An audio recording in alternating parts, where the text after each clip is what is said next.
মানুষ কখনোই একদিনের মন খারাপে কিংবা হঠাৎ বলা একটা কটু কথার কারণে রাগ হয় না, ঝগড়া করে না। এগুলো একদিনে তৈরি হয়।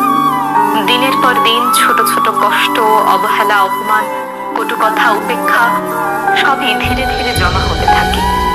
কিছু মানুষ চুপচাপ সহ্য করে যায়, হাসি মুখে সব মেনে নেয়। কিন্তু সহ্যেরও তো একটা সীমা থাকে। যখন সেই সীমা পার হয়ে যায় তখনই ঘটে বিস্ফোরণ। তখন আর ব্যথা বোঝাতে হয় না, শব্দই গর্জে ওঠে। তখন মানুষ আর কিছু ভাবার আগেই বলে ফেলে সবকিছু।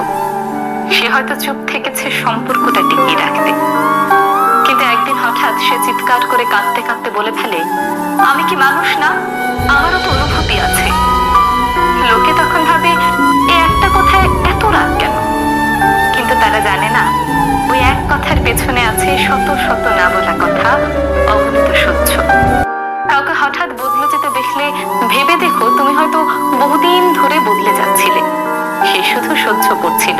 তাই কাউকে বিচার করার আগে ভেবে দেখো, সে এতদিন চুপ ছিল কেন এবং আজ কেন সে চুপ থাকতে পারল না।